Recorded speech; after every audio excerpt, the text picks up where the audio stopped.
السلام علیکم، آپ کو خوش آمدید کہتی ہوں. Thank you very much. کیسے لگ رہا ہے لاہور آپ کو؟ لاہور میں تو جب بھی آتا ہوں تو بڑا ایک لائیولی سا اور کھانوں پر زیادہ توجہ ہوتی ہے، تو سیری پائے وغیرہ کھا لیا. چلے ویسے آپ کی صحت کو دیکھ کے نہیں لگتا، لیکن چلے آئے ہوپ کہ آپ انجوائے کریں لاہور کا اپنا ٹرپ. بالکل، اور بالکل اسی طرح جس طرح نواز شریف صاحب اپنا اس وقت امریکہ کا ٹرپ جو ہے وہ انجوائے کر رہے ہیں. میاں محمد نواز شریف صاحب mister prime minister finally addressed the United Nation کی اسمبلی کو. 69th یہ یونائٹڈ نیشن کا اجلاس تھا جس کو انہوں نے ایڈریس کیا، اور کچھ چیزیں خلاف توقع انہوں نے کی جو کہ کافی زیادہ تجزیہ کار کہہ رہے تھے کہ شاید وہ اس بارے میں بات نہیں کریں گے، شاید وہ اس بارے میں بات نہیں کریں گے. لیکن سب سے پہلے کوئکلی میں آپ کو بتا دوں کہ انہوں نے آج کیا کیا باتیں کی ہے ان تمام لوگوں کے لیے جنہوں نے اب سے تھوڑی دیر پہلے جو اسپیچ جو تمام چینلز پر لائیو کٹ ہوئی تھی وہ مس کر دی.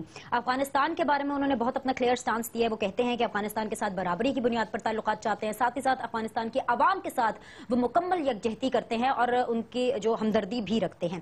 غزہ کے اوپر انہوں نے بہت ہی کلیئر سٹانس لیا. پرائم منسٹر آف پاکستان نے کہتے ہیں کہ غزہ کا جو محاصرہ ہے اس کو ختم کیا جائے ویری اسٹریٹ فارورڈلی. کشمیر کے اوپر انہوں نے بہت کھل کر بات کی. ان کی تقریر کا جو میجر حصہ تھا وہ کشمیر کے اوپر تھا اور ٹیررزم کے اوپر تھا. کشمیریوں کے بارے میں ہاں تھوڑی سی ایک شکایت ضرور رہ گئی پرسنلی، شاید آپ لوگ اگری کریں یا نہ کریں، کہ انہوں نے کشمیر کے بارے میں اس طرح سے بات نہیں کی جس طرح سے انہوں نے غزہ اور افغانستان کے بارے میں بات کی کیٹیگوریکلی کہ جو بھارت کر رہا ہے شاید وہ قابل قبول نہیں ہے یا وہ کشمیری عوام کے ساتھ ہے. لیکن کشمیر کے اوپر انہوں نے کافی زیادہ بات کی. وہ کہتے ہیں کہ کشمیر کا جو معاملہ ہے اسے پس پشت نہیں ڈال سکتے، اور کشمیر کا جو معاملہ ہے وہ تب تک حل نہیں ہو سکتا جب تک جو کشمیری عوام کی خواہش ہے اس کو مد نظر نہ رکھا جائے. یعنی کہ وہ کہنا چاہ رہے تھے کہ جو بھی اس کا حل ہوگا وہ کشمیری عوام کی خواہش کے حساب سے ہونا چاہیے.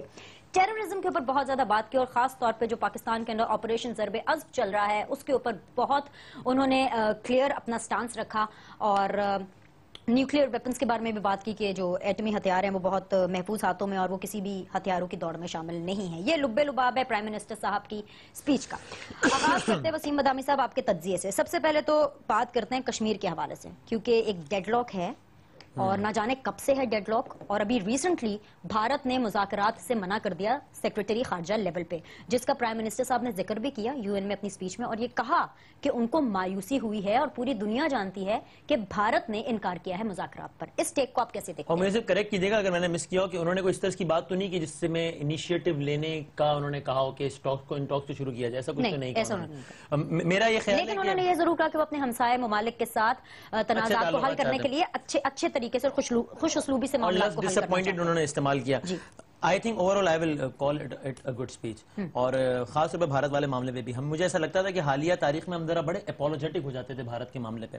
مجھے خاصا مناسب لگا دفتر خارجہ کا بھی یہ بیان جو اس تقریر سے پہلے آیا تھا کہ جناب یہ بھارت کی جانب سے ٹاکس ختم کی گئی ہیں، ہم چاہتے ہیں کہ اس کا آغاز ہو لیکن ہم انیشیٹو نہیں لیں گے، وہاں سے ہو تو ہم بالکل اس کو ویلکم کریں گے. یہ اپولوجیٹک چیز کو اب اینڈ ہونا چاہیے بھارت کے معاملے میں. ہم یہ بھی نہیں کہتے کہ جناب ڈنڈے سوٹے لے کے باہر نکل آ جانا چاہیے کہ بھارت سے جنگ کریں، لیکن بہرحال اپولوجیٹک معاملہ بھی نہیں ہونا چاہیے. وہ نہیں ہوا. اور کشمیر کے معاملے پہ انہوں نے اچھے انداز سے تذکرہ کیا. یہ ٹھیک ہے کہ آپ نے کہا، اور شاید وہ پریکٹیکل بھی نہیں تھا کہ جس طریقے سے غزہ کے معاملے میں نام لے کر اسرائیل کی مذمت کی، شاید کشمیر کے معاملے میں بھارت کا اس انداز سے نام لینا شاید آئیڈیل بھی نہیں تھا، پریکٹیکل بھی نہیں تھا. پھر بھی کافی لوگوں کی توقعات پر اوس پڑ گئی ہوگی، چونکہ ایک لیڈر صاحب نے یہ بھی کہا تھا ٹیبل پر رکھتے ہوئے کہ نیور ایور کشمیر کا تو یہ تذکرہ ہی نہیں کریں گے، کشمیر کا نام ہی نہیں لیں گے. کشمیر کا نام بھی لیا، تذکرہ بھی کیا. اور جب وہ یہ کہتے ہیں کہ اقوام متحدہ کی قرارداد کے مطابق، تو بھارت کی تو یہ چڑ ہے نا. بھارت کہتے ہیں ہم دو کا آپس کا بائی لیٹرل، جی تیسرا فریق کون کیا. تو جب وہ کہتے ہیں کہ اقوام متحدہ کی قرارداد کے مطابق اس کو حل کیا جائے تو اس کا مطلب وہ انڈائریکٹلی ظاہر ہے بھارت کو ہی بات کر رہے ہوتے ہیں. اور جب وہ یہ کہتے ہیں کہ اقوام متحدہ کی مستقل نشستوں میں ہم ایکسٹینشن کے حامی نہیں ہیں، تو ہم سب جانتے ہیں کہ اس وقت بھارت کی سب سے زیادہ خواہش ہے کہ اس کو ایک مستقل نشست مل جائے، تو وہاں بھی وہ بھارت کو ہٹ کر رہے ہوتے ہیں. I'll call it a good speech overall، خاص طور پہ کشمیر کے معاملے پہ. ویسے بہت سے تجزیہ کار جو ہیں اور بہت سے ایسے پولیٹیشینز ہیں جو کہ شاید یہ تقریر ایکسپیکٹ نہیں کر رہے تھے پرائم منسٹر صاحب سے. آج رات ان کو نیند نہیں آنے والی ہے. میں فرینکلی بتاؤں کہ میں بھی ایکسپیکٹ نہیں کر رہا تھا، میں سوچ کر رہا تھا کہ شاید بڑی تنقید کروں گا میں اس تقریر پہ، لیکن جو بات سچ ہے وہ کرنی چاہیے. تو I think a good speech. Afghanistan کے بارے میں انہوں نے کہا کہ میں خیر مقدم کرتا ہوں ڈسپائٹ دا فیکٹ کہ انڈر دا کور موسٹلی لوگ یہ کہتے ہیں، موسٹلی تجزیہ کار یہ کہتے ہیں کہ شاید افغانستان کے جو لیڈرز ہیں، جو ہیڈز ہیں، وہ شاید پاکستان کو اس طرح سے پسند نہیں کرتے ہیں and everything is not hunky dory. لیکن نواز شریف صاحب کا جو سٹانس سامنے آیا افغانستان کو لے کے، دیٹ واز ویری پازیٹیو جہاں سے میں دیکھ رہی ہوں. انہوں نے کہا کہ ہم اپنی سرزمین جو ہے وہ دہشت گردی کے لیے استعمال نہیں ہونے دیں گے، لیکن برابری کی بنیاد پر تعلقات چاہتے ہیں، اور افغانستان کی عوام جو کہ بے قصور عوام ہے ان کے ساتھ ہم اظہار یکجہتی کرتے ہیں. میری اگر یہ آج سے 6 8 10 ماہ پہلے یہ تقریر ہوئی ہوتی اور نواز شریف صاحب نے افغانستان کے حوالے سے کہا ہوتا تو میں اگین تنقید کرتا ہوں, میں کہتا ہوں اپولوجیٹک ہو رہے ہیں, چونکہ کرزئی صاحب تھے اور وہ باقاعدہ طور پر اس انداز کی باتیں کرتے تھے کہ جس کا جواب دیا جانا چاہیے تھا. مطلب خدا کا ہمیں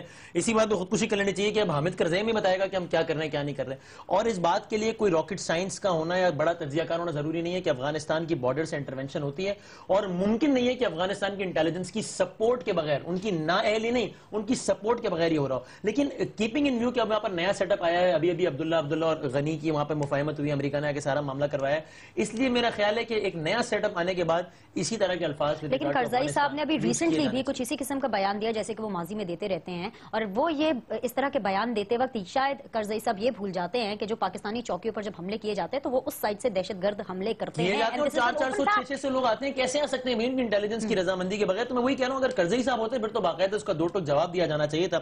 اب ٹھیک ہے ایک نیا سیٹ اپ آیا ہے, کرزئی اس منظرنامے کا اس انداز سے حصہ نہیں ہے, اس لیے اگر ایک گڈ ول جیسچر کے طور پر ایک اچھا بیان دیا ہے, ایک مثبت بیان دیا ہے, تو میرا خیال ہے یہ ٹھیک ہے. اور mister prime minister of Pakistan نے بھی جو ہے خیر مقدم کیا جو وہاں پہ نئی قیادت آئی ہے. خیر دو مجھے بڑے انٹرسٹنگ پوائنٹس لگے, مجھے کالرز لینے ہیں, اس کے بعد میں آپ سے پوائنٹ ڈسکس کرتی ہوں جس کا ڈائریکٹلی تعلق پاکستان سے تھا. السلام علیکم. وعلیکم السلام, میں مدیحہ بات کر رہی ہوں کراچی سے. جی بالکل کیجیے بات. مجھے دو باتیں کہنی تھی. سب سے پہلی بات تو یہ کہ میں پرائم منسٹر کو تھینک یو کہنا چاہتی ہوں. بچپن سے لے کے میرے اسکول کالج لیول تک ہم لوگ کشمیر کشمیر کشمیر کرتے آ رہے تھے. فائنلی اب میرے بچوں کو بھی پتا چلا کہ یہ کشمیر کیا ہے اور what is the situation of Kashmir. Secondly میں الیکشنز کے رسپیکٹ سے بات کرنا چاہ رہی ہوں. جو الیکشنز میں پیسہ لگا ہے یہ ہمارے ہی ٹیکس کا گیا ہوا ہے اور ایک بہت بڑا پارٹ گیا ہوا ہے. اب آپ دوبارہ الیکشنز مینس کہ دوبارہ ہمارے اوپر ایک اور بہت بڑا برڈن.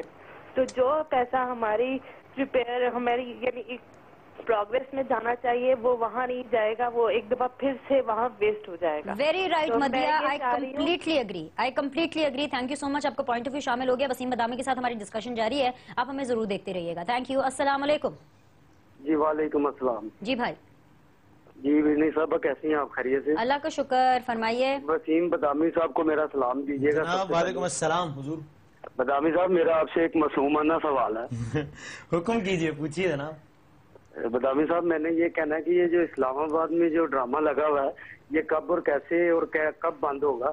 اب ان معصوم بچوں کو جانے دیں, بچے بچیاں وہاں پہ بیٹھی ہیں, خدا کے لیے انہیں عید گھر جا کے کرنے دیں, اب یہ ڈرامہ بس کر دیں. شہزاد صاحب آپ تو یوں بات کر رہے ہیں جیسے وسیم صاحب نے انہیں روکا ہوا ہے. Wasim I really didn't knew this کہ آپ نے ان کو روکا ہوا ہے. ٹھیک ہے شہزاد صاحب بات کرتے ہیں, ڈائریکٹر پروڈیوسر سے بات کرتے ہیں وسیم بادامی سے. السلام علیکم. جی وعلیکم السلام. جی بھائی. جی میں یہ کہنا چاہ رہا ہوں کہ یہ جو اتنی ظالم حکومت ہے یہ کیسے یہ اب تک چلی جا رہی ہے. جو اتنے قتل ہوئے ہیں ماڈل ٹاؤن میں دیکھ لیں آپ, اسلام آباد میں دیکھ لیں, تو یہ کیوں ہماری عدالتیں ان کے خلاف ایکشن نہیں لیتی؟ ٹھیک ہے جاوید صاحب, اس کے اوپر بات کرتے ہیں. ایف آئی آر تو درج ہو گئی ہیں, ظاہر سی بات ہے ایک پروسیس ہے وہ چلے گا. بہت بہت شکریہ کہ آپ حصہ بنے. سیدھی بات کا ایک چھوٹا سا بریک لینا ہے, بریک کے بعد واپس آئیں گے تو مسٹر پرائم منسٹر صاحب کی جو سپیچ ہے اس کے اوپر بھی مزید بات کریں گے. اینڈ آف کورس جو آپ سب لوگوں کا کنسرن ہے اور پچھلے 45 ڈیز سے ہم لوگوں کا بھی کنسرن ہے, دھرنا پیپل, ان کے اوپر بھی روشنی ڈالیں گے. کی واچنگ اس. بریک کے بعد جی پھر سے آپ کو خوش آمدید کہتے ہیں. بالکل جی ہماری ڈسکشن جاری ہے.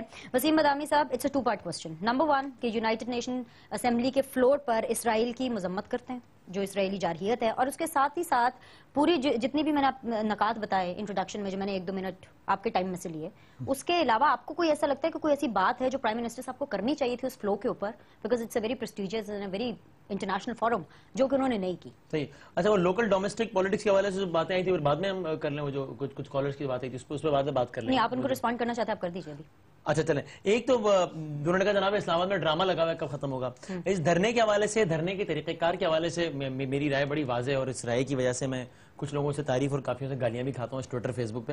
لیکن بہرحال اس کو ڈرامہ کہنا ٹھیک نہیں ہے, اور کم سے کم مجھے پاکستان تحریک انصاف کے حوالے سے تو مجھے اگین عمران خان صاحب کی اس رائے کہ نواز شریف صاحب استعفیٰ دیں, بہت وجوہات کی بنا پر اس رائے سے اتفاق نہیں ہے, لیکن مجھے ان کی نیک نیتی پہ کوئی شک نہیں ہے, اور اس بات میں بھی کوئی شک نہیں ہے کہ اس تحریک کے جہاں کچھ نقصانات ہوئے ہوں گے, ہر تحریک کے ہوتے ہیں, اکانومک کاسٹ اور باقی چیزیں, وہاں بہت سارے فائدے بھی ہوئے ہیں.